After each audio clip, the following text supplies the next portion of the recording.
Yeah, we're live. I got to illuminate one side over here. There we go. Fix my lighting. There, there we go. You can see the reflection of my glass. How's everybody doing? Today, I want to talk about the coolest thing ever, obviously turbos. Why do people still do draw through turbos? Because they're awesome.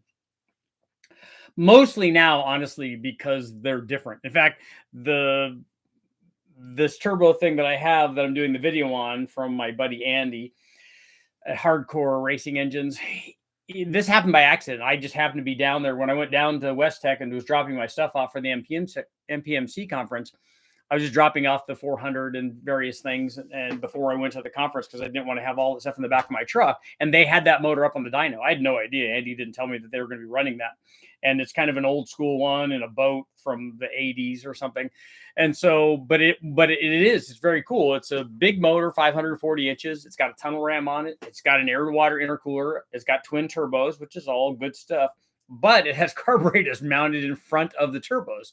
So it's carbureted, draw through, turbo, intercooled, tunnel ram, big block boat motor, which is, you know, several different levels of awesomeness going on there. So it got me to thinking, hey, we need to talk about draw through turbos, and we could talk about several different things. One is, people are not really doing draw through stuff anymore. And I wanted your guys' input. What do you guys think? Is that just a function of because it doesn't work as well? Does a draw through turbo not work? Is it because nobody makes really carbon seal turbos anymore, which are required when you're running fuel through those? Does the fuel itself, like we've talked about on many occasions with the water meth injection in front of the turbo, which all the water method guys, all the water meth guys swear that it works so much better and atomizes the fuel because it's hitting an impeller that's spinning 40, 50, 70, 100,000 RPM, whatever, chops it all up into little, little water meth molecules. And it would do the same thing to the fuel. But when that fuel as a liquid hits impeller blades, fast spinning impeller blades, that's not good for the blade. I mean, if you talk to any turbo manufacturer, they will tell you that they don't even want very small dirt particles hitting the blades. You don't want, because it erodes the blades. I mean, you think about how sandblasting works. That's essentially what hitting small particles of dirt does to an impeller blade. So it will wear an aluminum blade. Water does the same thing. Water erosion, we know, will destroy rock formations and carve essentially the Grand Canyon if you let it go long enough. But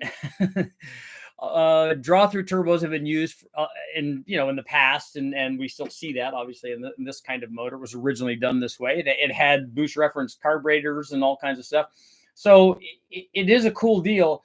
And so I want to know, what do you guys think? Are people not doing it because it's just not a viable option? I thought it was interesting on this particular motor that they had draw through turbos and an air to water intercooler. I mean, an excellent idea, I think, for all of the cooling, because you're getting fuel going through the turbo, just like going through a blower. And we know that works well.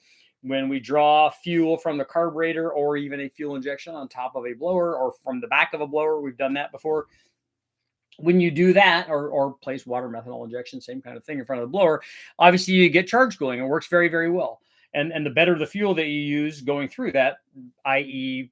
gasoline, E85, methanol, the more that is, the cooler it gets, and the better, the happier it gets, especially on roots blower stuff where guys are trying to run very high pressures, a lot of boost from a positive displacement blower, which they're traditionally are not very efficient doing.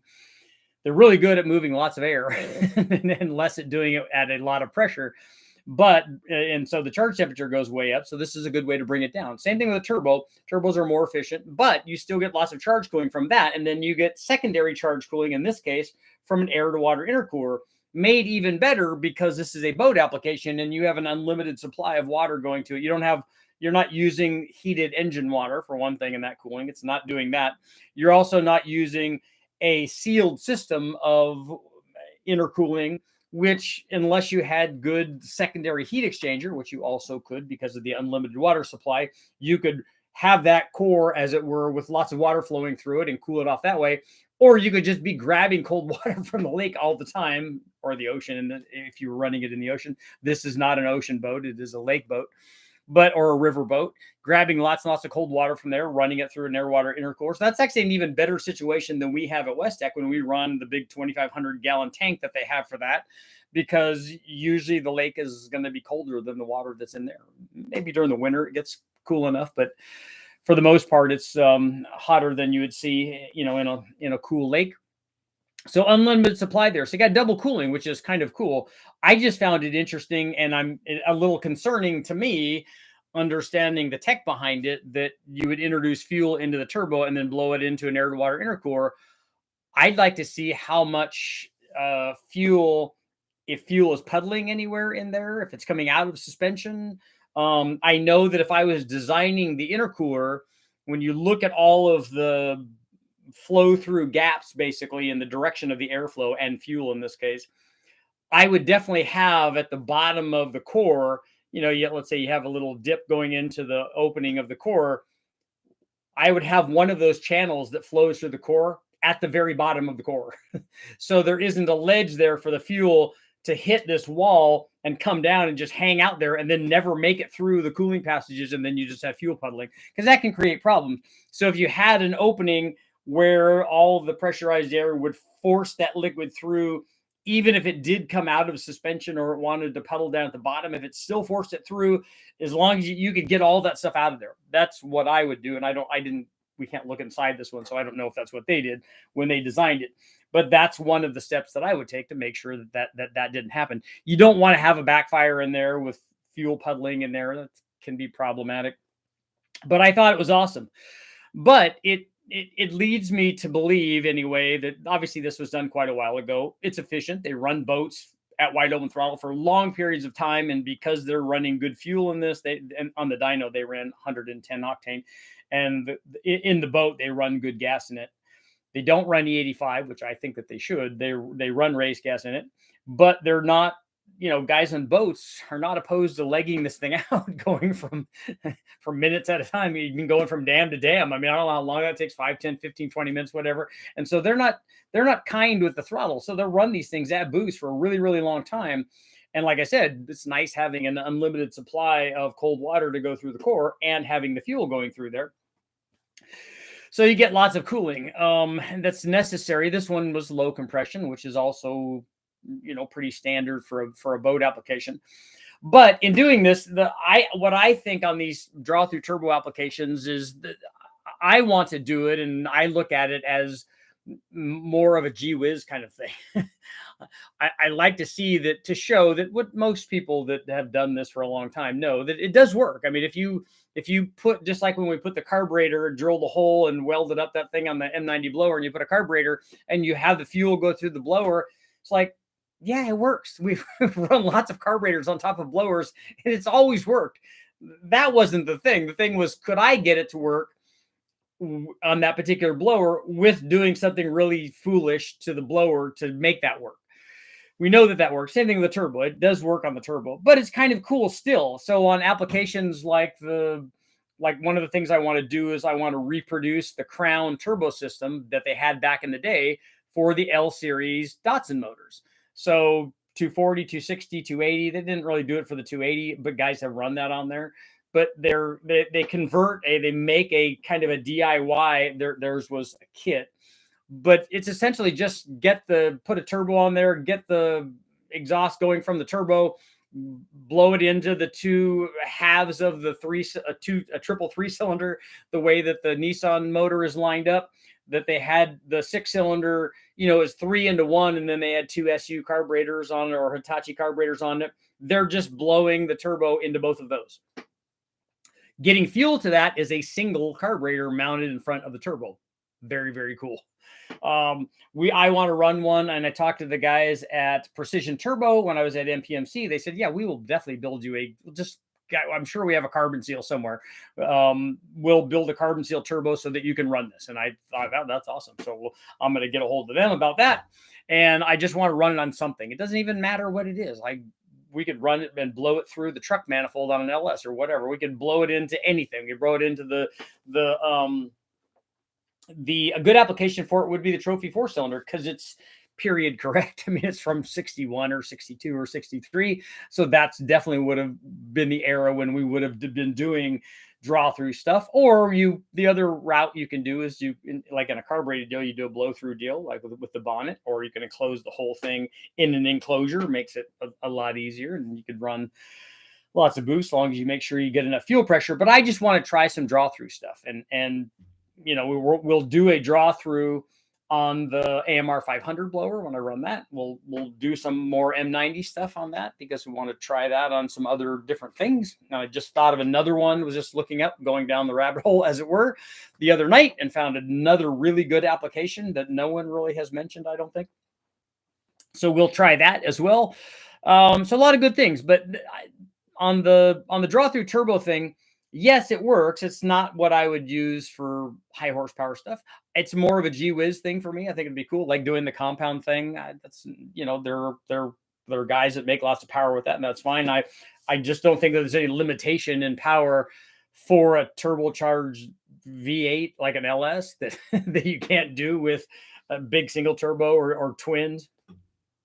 And maybe with a giant size turbo and a compound deal, you can get a broader power curve that way. But in all of these things, you also have to look at it like, okay, how many people are doing that? So I get a lot of recommendations, and please keep sending them, or suggestions for people that have tests that they want me to do. Some of them are really oddly specific. Obviously, some of them are tailored to the wants of their particular combination. Hey, can you run this head and this camshaft and this thing? I'm like, let me guess, that's the one that you're putting together. And in most cases, those things don't really benefit more than just one guy. Can you run this specific combination? Yeah, I can, but we kind of have run stuff like that before. Don't run across a lot of stuff that I don't have something like that already, very rarely. But sometimes guys will come up with weird combinations or weird tests that they want me to do. Some of them, honestly, are very, very involved. Can you do this and then do it the same with this and then change this and then do this? And pretty soon we're like 8 or 9 line items down. I'm like, do you have any idea like how many days of dyno testing this, how long that is, and how involved that is, and how expensive all of those things are to get and to achieve that stuff? It's all great data, and I would love to have it, but some of these things are just not possible. But a draw through turbo setup definitely is possible.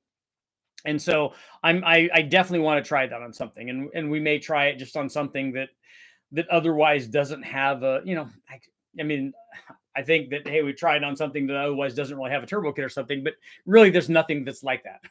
If we can do a draw through on something, we can certainly just do a blow through carburetor with that CSU carburetor on almost anything. But it would be interesting to try. And I'm kind of curious, just like we were when we did the thing on the blower, I'm curious to see what we need to do to do the jetting on this thing. I'm going to make an elbow like I did going into that blower, and it's fairly simple, just as long as the tube was big enough to be, the right size for the 4-hole or open throttle body adapter that we use to make the adapter deal to make the plate. That's all fairly simple. And then it's just a big tube going into the turbo. So the turbo has to draw all of that stuff through the carburetor, and the carburetor just gets a signal for that and draws fuel in. And then the little slicer dicer, the little impeller, the little mixer does all of its stuff that it needs to do and chops that up into even finer particles, I guess, and then goes into the motor, either into a typical kind of dual plane intake manifold or single plane or whatever, and all of that should work good. So it'll be interesting. Like I said, I'm not doing it to demonstrate that a draw through turbo works better than a blow through turbo or any of that. We could do a test like that, I suppose, and find out. Run them both at the same air fuel and same timing and some boost level. It's like run 10 pounds on both of them on some combination and see what they both do. I I don't expect there to be a big change in I don't expect there to be a big change in power, but because we can't use the same carburetor on both of those applications, it would be difficult to get the tuning right on a blow through dedicated CSU carburetor running in front of the turbo, I think. Maybe I'll talk to Kevin and see if that's even possible.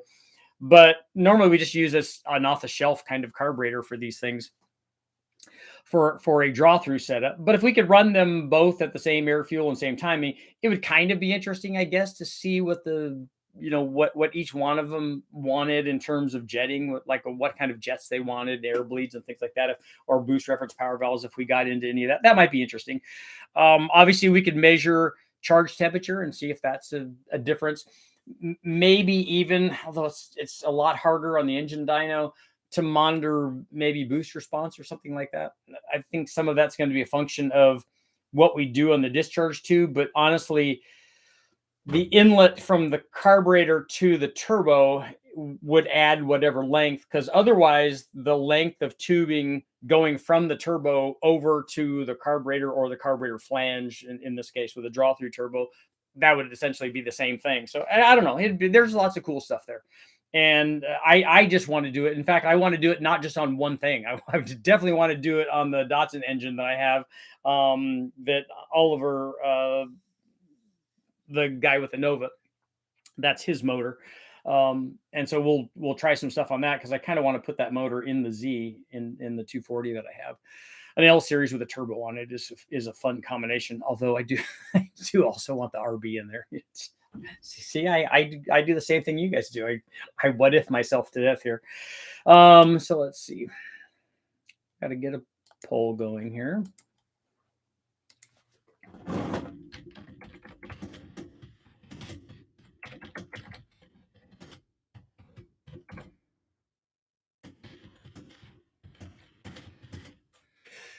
Let's make it even more specific.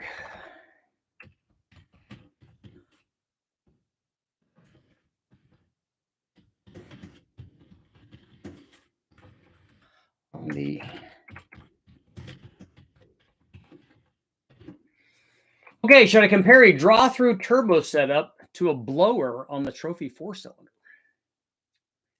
Let's see what people have to say. And just like that, we have a poll.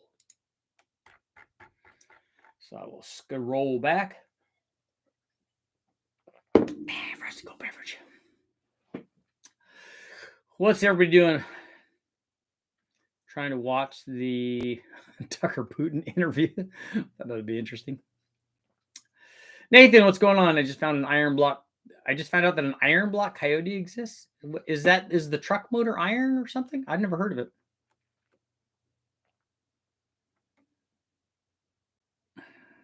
I don't even want particulates in my turbo, let alone fluids. Could it fill your intercooler with fuel? Yeah, that's the one thing that I worry about, is on fuel going through an intercooler, either an air to air or an air to water. I just don't think that that's a good combination. Philip, what's going on? I just came across your channel a couple of days ago. I really like what I've been seeing, and you have a lot of videos. I need to get caught up. There should be a lot. There's a couple of thousand, I think. How long do you think a GT45 would last on a draw through? I don't know. That would be an interesting thing for somebody to drive around and try that and see if it works. The guys from who are the connecting rod guys? Who are the connecting rod turbo guys? Max Speeding. I've worked with those guys in the past. I wonder if they would or could do a carbon seal turbo for me also. But the guys from Precision said that they would. I think it's a lethal combo of not viable, not good for the turbo. Been decades since cars with carbs have been sold. Yeah, carburetors are not even a thing anymore. It'd be interesting to see around the world how many vehicles, new like production vehicles, are still using carburation. Draw through turbo seems more feasible for me. Andy, I don't know much about the turbo stuff, though. I could be wrong. Checking in from Oregon coast. What's going on? North of me. Been waiting for this info. Richard, what cam would you recommend for a 4.8 LS and a 2,800-pound car, 3,800 stall, and a glide? What kind of RPM are you going to run on that thing, Rich? And like, what's the rest of the combination? Blow-through carb is greater than a draw-through carb, less stress on the turbo. I can send you a picture of a 25G turbo on an Eclipse Talon that picked up cold air behind the bumper that tore on the bottom blades were destroyed. Is that a why did the blades get destroyed? Funny bike. Was it from? Did it have no filter on it? Was that the problem? We even ran a filter on our Bonneville deal, because I don't think that you should run unfiltered air through the turbo. But if you look at all the race cars, they certainly have that. I thought the first Mustang Ford 2.3 turbo Mustangs were carbureted draw-throughs. They might have been. I know that the Buick stuff was like that. Bridge to bridge in Windsor. I got 700 liter per hour of fuel now. 8 AN fitting line should be good for 500 crank horsepower. Yeah, that's a lot. You should be good. For gee whiz, do it because the cool thing. What about making draw-through work for an engine with multiple Weber carburetors or something? I don't know about drawing through with multiple carburetors unless you had multiple turbos. It would be hard positioning multiple carburetors. You'd have to do a Y or you could, I guess, do 4 of them in front of a turbo if you wanted to do that. That would be a blow through though. If we did it, if we were blowing the turbo through side draft Webers, or Corky Bell used to do it with, I think his were Delordos, because for some reason those seem to be better for the blow through setup. Everyone's wanting standalone ECUs, great injectors, and awesome coils. Carbs are great for some cars, but it's all perspective. Is cam surge a real thing? I don't care about making power down low. I just don't want to have a shaky idle at 1800 RPM. Yeah, you can make a cam do that or not do that, depending on a lot of that has to do with the tune, but some of it has to do with the cam specs. Just put down 593, 541 at the tire in my G8. It's a fresh LS2 base 408 stroker. Even the 6L80 stayed together. All built. That's a lot of power for a 408. 593 at the tire is a lot. Got a comp sealed turbo. No need for carbon sealed. Carbon seals available for the older turbos. I don't know what the availability is for carbon seals for, like, I don't know if they have them in different sizes or what the deal is for different, for different turbo models. You have comp oilless turbos. I need to see a draw-through setup. This has me intrigued. Just go online and look at draw-through turbo. There's a lot of them. I don't know why, but the EFI keeps me away from a boosted setup.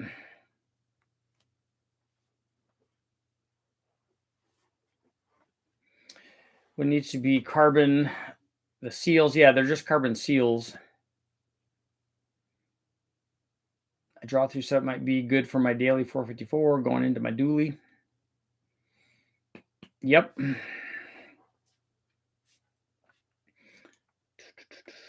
Put a Comer knocker engine on the dyno. I don't have one of those. 1980 C30 single cab dually. Draw through on a Lamborghini Countach. No turbo kits for that exist. Totally an affordable real estate project. Yeah, I have seen turbo blow through side draft carburetors on a Lamborghini before, an older one, a Countach, but not a draw through. I would think it will run rich early and get richer going up. The flow through the carb is going to drag the fuel out. My drag rail was a draw through 1100 cc Suzuki Ray J turbo. Yeah, that's what all of the draw through stuff was. I asked Gail Banks for one of those when I was originally contemplating draw through stuff long ago. I reached out to him and asked him if they had any of those laying around. I thought that they would have had like 20 or 30 of them. Slide carb, C16 race gas, 22 pounds. Nice.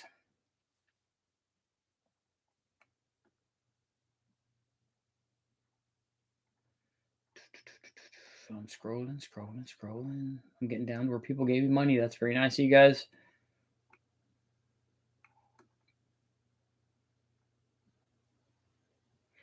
Most of my questions and comments on this are going to be not great. I've never owned anything with a carburetor. That's okay. It doesn't matter. Can't picture the routing of a draw-through setup and can't see why fuel goes through the carburetor. Please forgive my ignorance. On a draw-through setup, the turbo is here, and the inlet of the turbo is like going in here, and then the turbo goes out into the motor.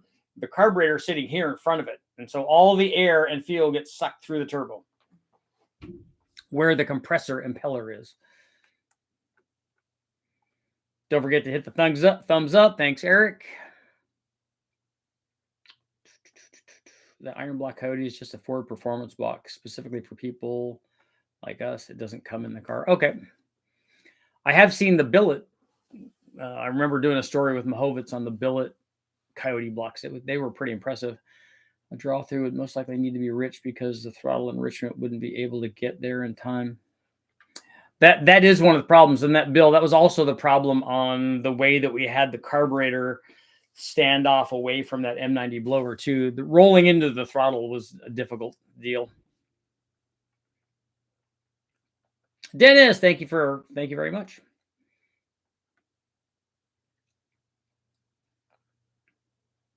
The filter was what tore, allowed water spray under the carb to erode the blades and into the motor. That's not good.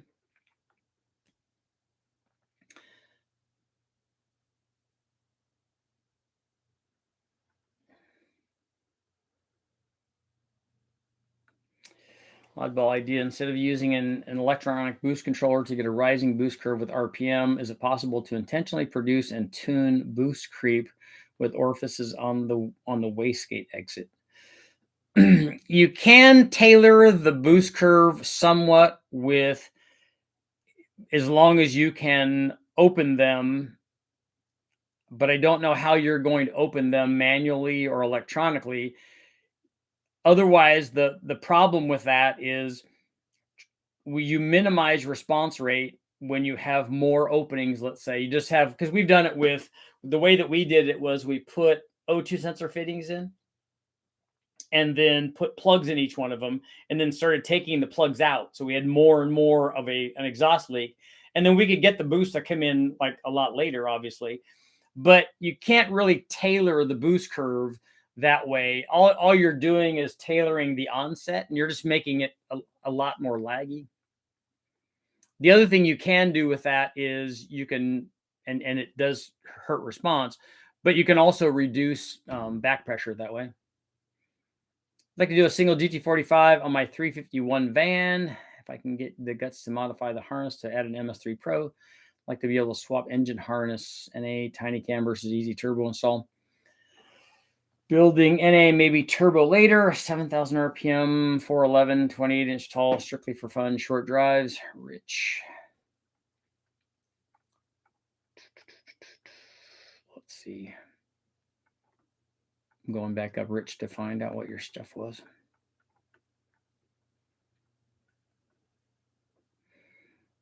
Oh, okay, 7,000 RPM and a 4.8. Okay, did you tell me what I'm curious at what intake manifold you have. But 7,000 RPM on a 4.8 is like a 224 or less cam. And look at a Trek Norris might get you there on a 4.8, depending on what your intake manifold is. But a hot rod cam definitely would.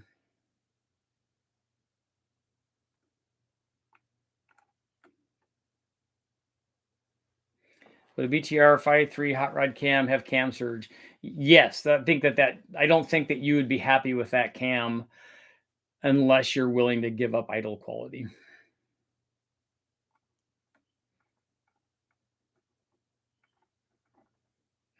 224 bore, thank you very much. Taylor, what's going on? Assuming Richard gets the super chats funds. Yes, Richard does. They get a portion of it. Did you see the new 14.5 by 114 rifle on Guns America feed?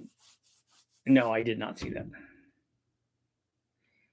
I did see a post made by the guys at Esslinger where they ran a turbo EcoBoost motor, and they ran a stock one and turned the boost up, and then it hurt a piston and the wall because they didn't put ring gap in it. And they took took it back apart and put ring gap in it and put new pistons in it, stock pistons in it, and put ring gap in it.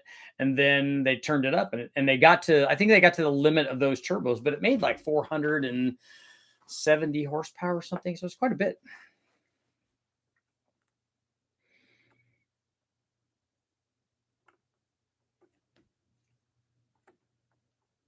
Richard, I'd like to see how much gain or loss using a TBS intake with a 78 millimeter truck throttle body on a turbo application. You won't, on a turbo application, on putting that small throttle body on the Trailblazer SS, it'd only be problematic because it might leak and not seal very well.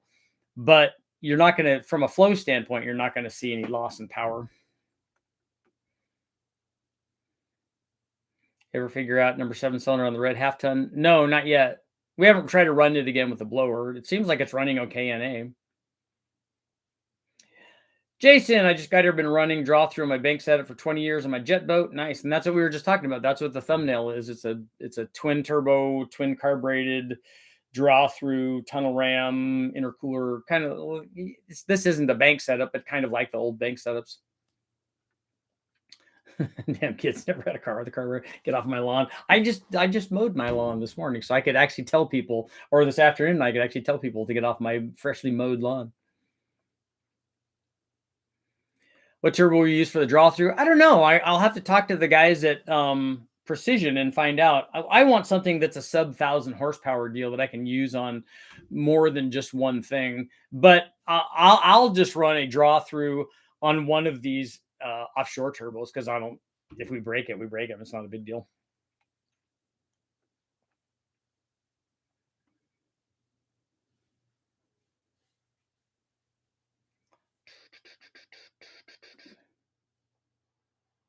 Very nice of YouTube to put ads in live stream, so you're no longer live. You have to catch up. That's okay. Ads, that's what makes the world go around, man. Reducing back pressure was a code for a hot date on Friday night back in high school. Very nice of you to. Okay, there. Looking at Summit, would a VS Racing turbo with a 67 millimeter inducer and a 62 millimeter exducer suffice for a mild 454? It depends on how much boost you're trying to run. It's kind of a small turbo for a 454. Dennis, thank you very much. Friday morning. In the morning too, huh? Yes. My actually Friday, I'm going to a soccer game. My son, who is a freshman, was brought up to the varsity team. They're going into the playoffs, and the JVs won their league, and he's a very good soccer player. So he was drafted up to varsity. So as a freshman, he gets his varsity letter, which is very, very cool. But he's got a game this Friday, and I'm going to be going to that.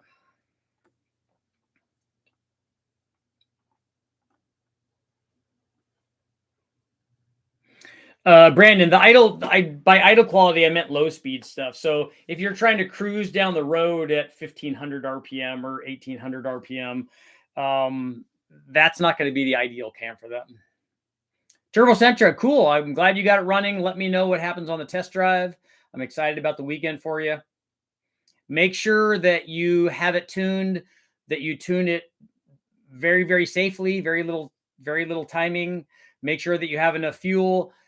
Don't just go out and stand on it and break something right away. Give it some time to be right.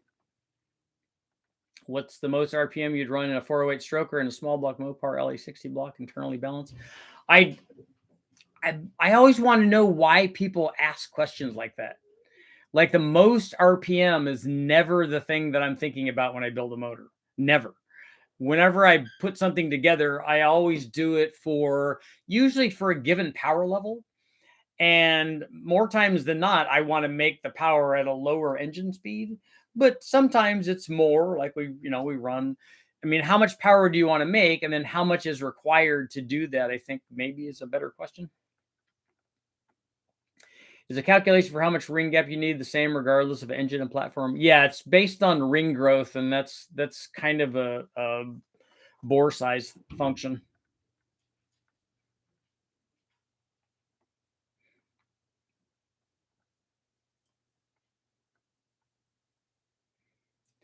Sean, yes, but piston manufacturers also give you advice per application when you get the new piston. Yeah, if you open up a ring package there's going to be a little sheet normally in the ring package, and that sheet will tell you that they've been doing it for years, long before I came to tell people about it, long for the guys from I think it's Ace Engine, uh, Ernie and man, now I can't remember his name. Anyway, those were the guys that were, and I'll think of his name later. It'll come to me. Um, the recommendation was from them long ago. They said, yeah, you just need to add a whole bunch more ring gap. And also, and even before that, if you look at all of the sheets that the rings give you, they tell you need to run this much gap per inch of bore for a stock street application. You need to run this much for nitrous, this much for a blower, this one for turbo, this one for very high boost, all of those things. And they tell you what it is. And it's all in the range that I've been telling you too. Let's see. It seems like a good idea to make everything after the draw through carburetor to be a downhill slope to prevent puddling, kind of like a sewer pipe. Yeah, it's sometimes hard though to make that happen. To mount the carburetor above the turbo and then the turbo above the intake, and sometimes it's hard to make that happen. Hopefully my fuel pressure regulator can flow enough. Yeah, on regulators, the concern usually is for them being able to flow enough for that pump at idle. That's always the problem. Is it because it has to bypass that much? The regulator itself, especially if it's mounted if it's a return style and it's regulated on the pump feeds the rail, and then the regulator's on the back side of the rail, you have enough fuel flow in the injectors. It's just, will it flow enough to bypass that at idle? So just make sure that, figure out a way to read your fuel pressure under boost while you're running, because sometimes what happens with a regulator, if it's not sized big enough for what you're trying to do, is you'll adjust it, like statically, with the thing idling with no vacuum on it, or just with the pump turned on, if you can do that, and you'll set it for whatever pressure you want. The problem is that if there's not enough flow to actually give you the pressure that you want, it's not giving you a real reading. It's just that that's the pressure with as much as that it can bypass. It's not bypassing enough. So when you go to wide open throttle, what happens is now it's using some of that fuel and would give you an accurate idle reading. And now what happens is the fuel pressure is going to drop. So if that happens under boost and stuff, that's something to look for. One of the tuners in Portland had a 1.8 liter Subaru engine with 300,000 miles on that put down 300 on methanol. Cool. I got a Martin turbo system for 350. That's cool. Old school. Draw through, I can share with you if you need it for a 400 motor. I would like to run one of those systems. I was looking at one of those, or the Excel Sonic ones or something. I think we're kind of like that as well.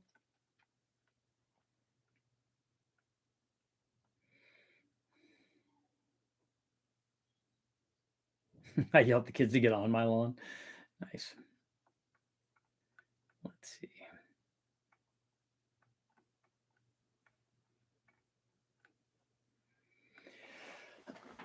Looks like I pushed dinner back to having a drink.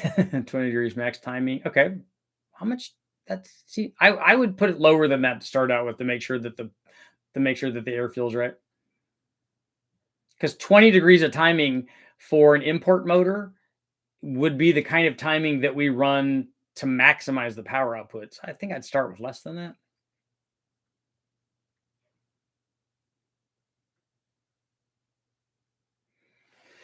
That's small. Okay, I think small amount of boost will do. I'm only looking to add 200 or 300 horsepower. Yeah, that turbo is too small for a big block with a 227 cam in it. You need an S475 or something for that size motor. A 62 millimeter or 67 millimeter turbo is not the turbo size for a big block. If I'm still commenting on the right one. Is ring growth going to be different depending on material? Yes.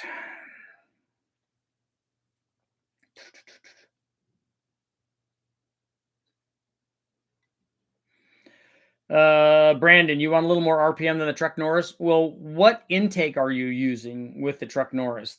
Because the cam isn't the only thing that dictates the effective operating range. 500 horsepower. Don't want to rev it up. Looking to get it done by 6,200. On a 408, you should be able to make 500 horsepower by 6,200 RPM.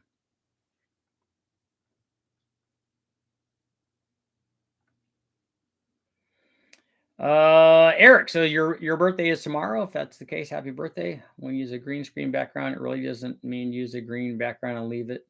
There could be some cool stuff playing, like drag racing videos. That would be neat if I was doing this differently than I'm doing now.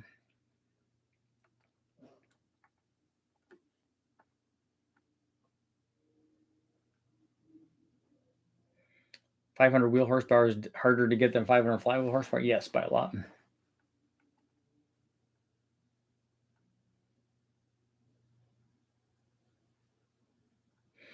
Yeah, Todd, the bypass at idle thing for that's a real deal for regulators. It's methanol and will even run well with less. Okay. And will it run well with less? Oh, methanol might want more. Yeah, but I'd still put less in it. Put a couple of degrees less in it. It'll make us feel better.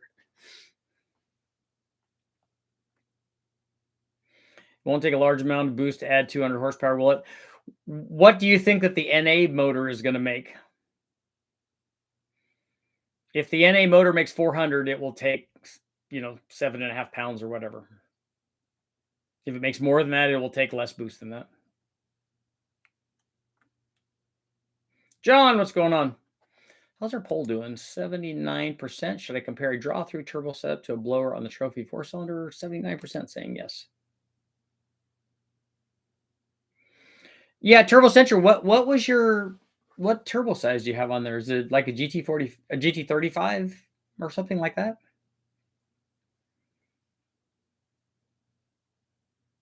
Because everybody wants like 500 of the tire or something, right?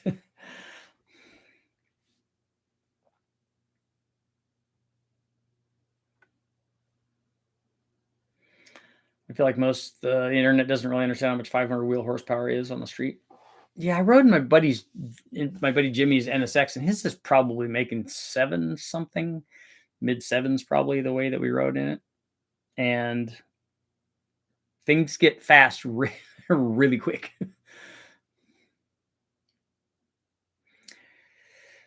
I have a Chevy Big Block 496. This is good. 320 Strike Force heads, hydraulic roller cam, hard cam. Should I change to your go-to cam? No, it depends on what are you trying to get done. I mean, that all sounds like a good combination. What intake manifold are you using on that, and what is the compression in it? Yeah, Andy, if you're starting with 450, you don't just want to make 500, right? TO4E, okay, that's good. Yeah, the NSX is light, and this also has a 3.5 liter J series in it that's been modified, so it's a stroker version of a 3 liter C series V6 NSX motor. Yeah, 7 pounds will 7 pounds should even with even on pump gas, 7 pounds should put you at 600 or something. But 650 on good gas with intercooling and stuff is not going to be a problem. Thinking about moving my heat exchangers to the rear of my 944 turbo project. I want to lighten up the front end and make space for aero for a big splitter. John, finally getting your standalone up. That's cool. Good luck this weekend. Using a single plane, what kind of numbers would a 5.3 with 862 heads, a single plane, and a 650 with a Truck Norris cam? Well, you can take a look at, I have single plane and dual plane videos up on the 5.3 that probably had a Truck Norris cam in it. So you can take a look at that. And it had 799 heads on it because we were starting with an L33, but that should give you a really good idea. It's either one that blew up the original 3 liter. He didn't blow that up. Actually, it was hurt when he bought the car. But yeah, the original NSX motor, because they had drag raced it. He bought it. The guy he bought it from was a guy that he helped drag race it long ago. And that car went 10s with the, stock 3 liter in it.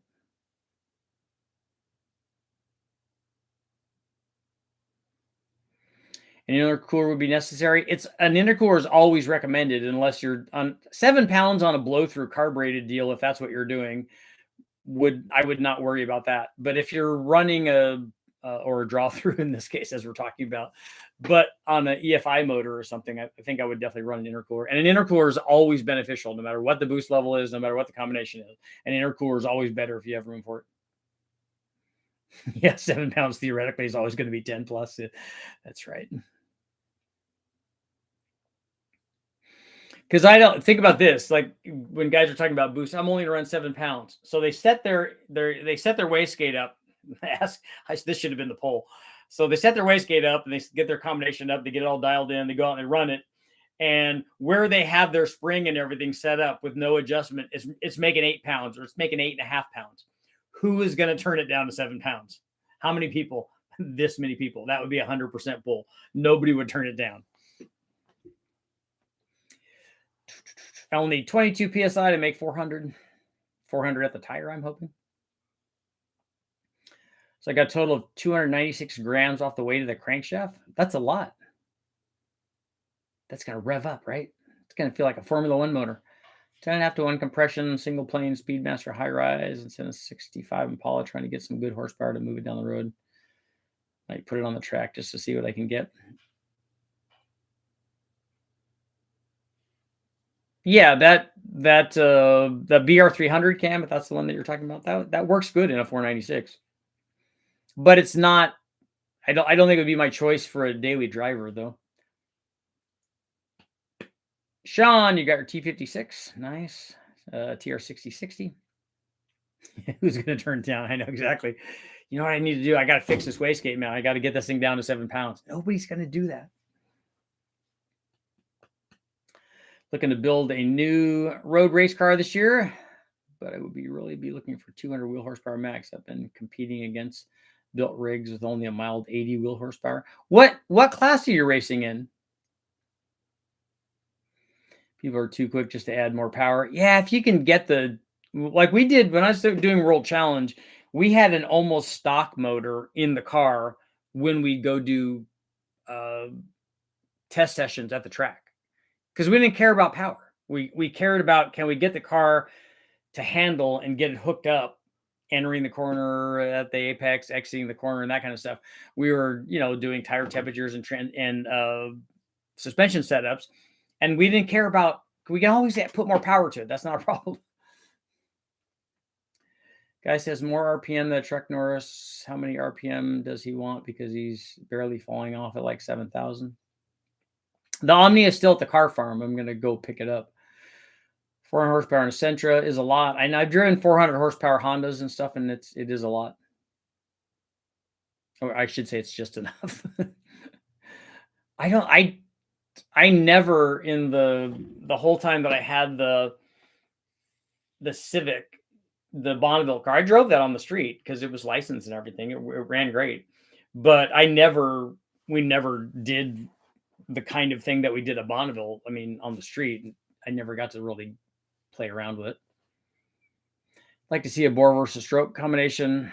D-stroke 6.2, make it a 5.7 and compare it to a 5.7. Yeah. A bore versus stroke thing is always good, just like dimpled rods and rod ratio and things like that. People want to know about that. The bore versus stroke in that range is probably not going to be that dramatic.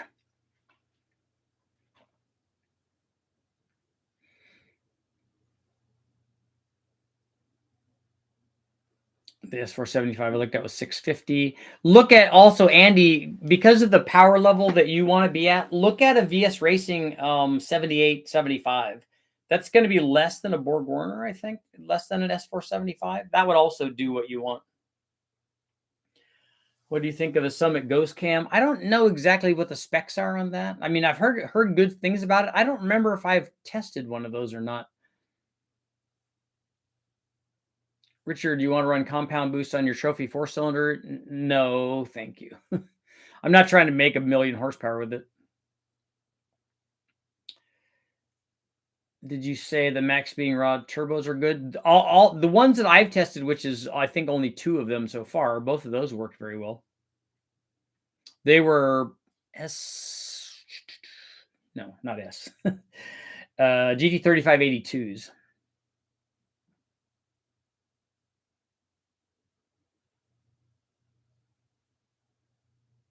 I think a classy 944 turbo resto mod will happen in the near future. Have you seen a 928 resto update? I haven't. I like both of those cars. I'm a big fan.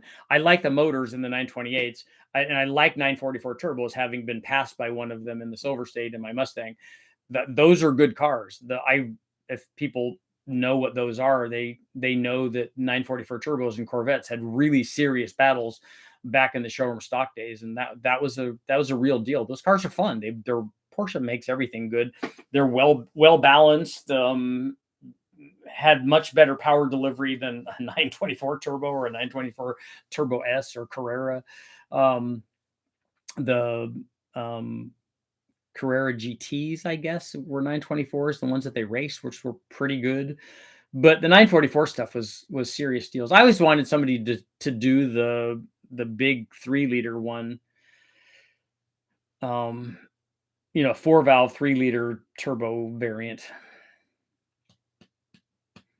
I'm sure I'm late to the electric turbo thing, but have you ever wanted to try one of those? Yeah, I think it would be cool as a Gee Whiz deal.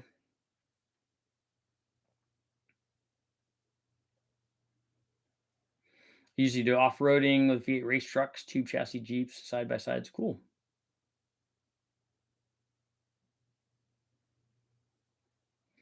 Always wondered if you run two engines in line. Yeah, that's been done before. The V16 LS is like that. Guys are basically just put two V8s together, and I don't remember how they coupled them though. Love a Carrera GT, but they're millions. No. Richard, you sure get the best of both worlds. Blower off the line, a turbo to pull through the back end, and you don't have to do it except for max power. Put a bigger pulley on the blower. Yeah. So you're talking about like I did with the V6, Rick? Do a roots blower and then a turbo. That could be done as a Gee Whiz thing. Eric, you missed the live. Yep, it's almost done here. The VSR 7875 doesn't have a bad price. Yeah, Andy, that would be good for your combination. All right, Scott. Later.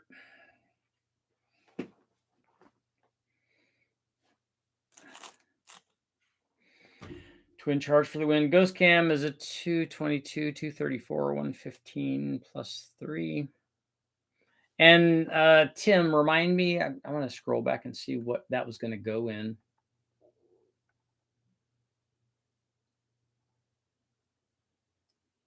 Fun 56 Chevy Sleeper NA. Yeah, I mean, I don't know what transmission you have in that, but that cam in a 5.3, I'm thinking that if I remember, that's what you had. It'll be a little soft down low,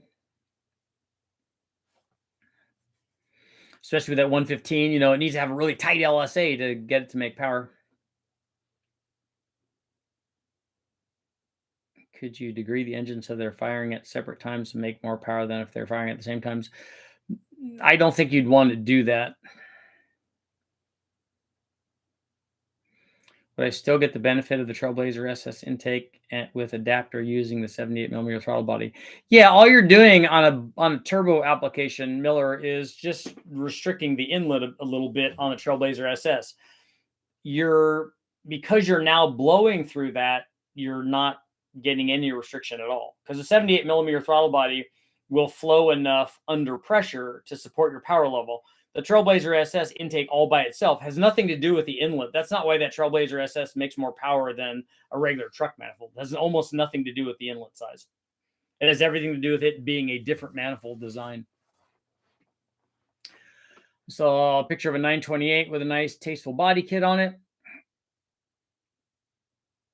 Max speeding turbos are good. I've run their GT45s and GT35s and their TO304 hybrids. Yep, on my Dakota for towing. Nice. So could you put a small cam on one and a big cam on the other? Nope. You can't make them different things. Richard, you ran a roots and a turbo on the 3800. Yes, we did a compound on the 3800 because it has an M90 on it, and we just took a turbo, probably a GT45 if I remember right, blowing into that 3800, blowing into the M90. That video's up.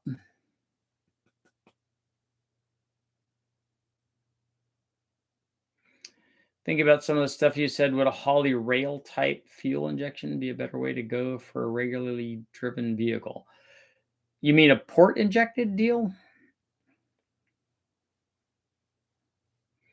As long as there is any valve flow, it would be fine. It's not going to be, because you don't get the best of both worlds. You have one motor that's not making power at that RPM, and you have another motor that is making power at that RPM. So you don't get all the low speed power and all the top end power. What you get is some sort of mismatched combination of the two of those. It's like having the runner links on an intake manifold. You have the longer outer ones of a single plane and the shorter inner ones. Well, that's the best of both worlds. No, it's not. It's just a compromise, and that would be also a compromise. 944 turbo has huge potential. There's a guy named Tony G that built the 944 with an LS full race build and chases down cup cars. Cool. Yeah, they're nicely balanced, and they built them so they handle really well. Need a teenager to build a program for a 4.3 intake, 3D model it.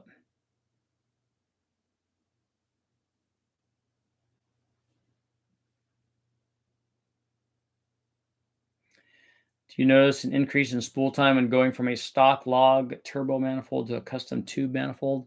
I haven't done that directly and measured it to see what it is in time or RPM.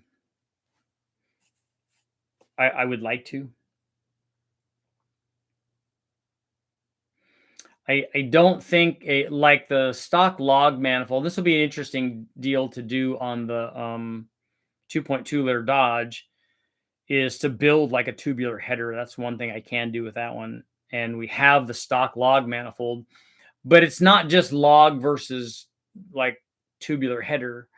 There are a number of things that are happening there. One, like, how well does that log work? How well does the log manifold itself flow? Yeah, sure, the distance is shorter maybe, and that's what guys are, I think, thinking that, hey, it has a shorter distance from the exhaust valve to the turbo, and you'll get OEM guys that tout that, but that's not the whole story. So you can get a log manifold like on that 2.2. That's a terrible log manifold. So it doesn't matter what the distance is. It's a terrible flowing manifold. So does the small diameter tube or like openings in that log manifold, does that help response? Does the fact that it's thermally insulated because it's a cast iron manifold, it's keeping all the heat energy into the turbo, does that help response? You know, there are a lot of things to discuss there that don't have anything to do with distance. If you want to test distance, you'd have to do that with just a distance change where everything else was the same, and that's kind of hard to do. 928 GTS, those are very cool. So go ahead and close out our poll at 78% are saying yes, we need a draw through versus a turbo versus a blower.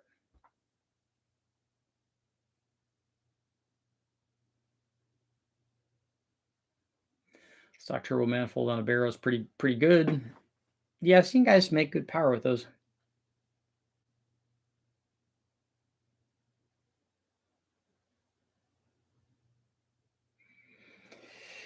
On Chevy V8, use big block snout and double chains and sprockets to tie together. Tried running at 45 degrees with both tying the same. Worked as good.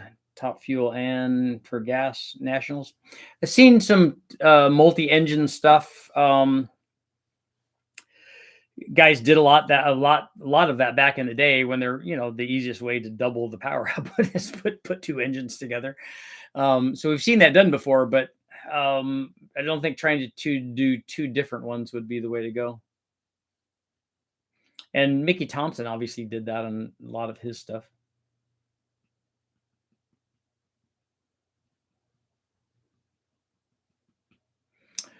Really built. My first turbo setup was a Celica GTS 22RE engine with an LCE Pro turbo cam in it, 79 Celica GT. An 80s T-type draw through with a Holic 600. Knox sensors, timing retard, cool. We all want to see a draw through carb on turbo. I know, it just has coolness about it, right? It's definitely the thing. Richard, have you ever run a Terminator X system on your dyno? Yes, I did. We had to run one because the HP or whatever was not available when we were trying to do it. So we had one there, and it was the same tuning wise as the HP and the Dominator that I've run. There's a blown Chrysler Chevy combo back in the day.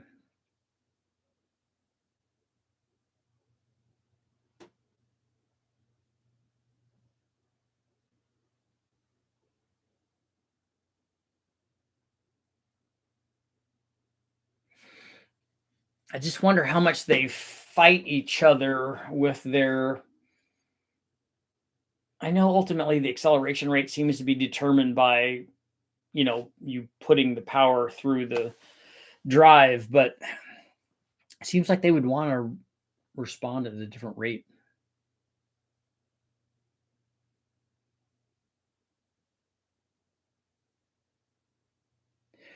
Does a turbo wheel break the sound barrier? It can, but you get cavitation if that happens, and you can have like catastrophic failure too, I think.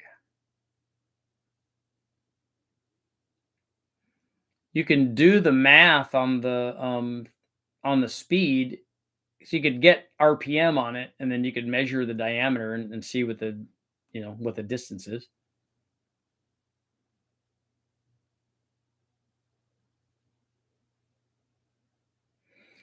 Building a 489 Comstar crank, forged stuff, Brodex, hydraulic roller, 6500, 1200 horsepower gold, purpose-built drag and drive S10.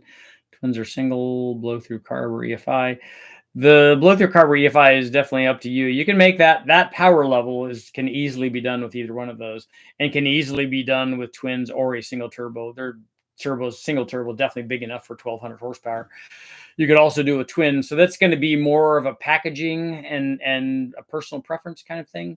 I think for if it's a drag and drive thing, EFI would probably be better for the drive around part of it.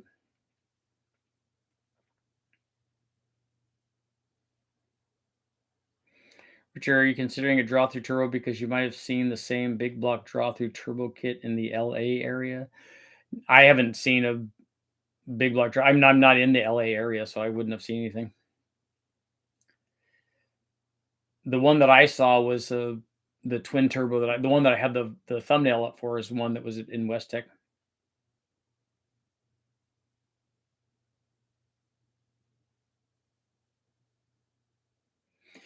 And on that note, it is time to go. Thank you guys all for showing up. I'm working on the twin turbo deal, twin carbureted, twin turbo, intercooled, twin intercooled. I think there's only one intercooler though. And the tunnel ram. So hopefully I'll be able to get that up very, very soon. I will see you guys all later.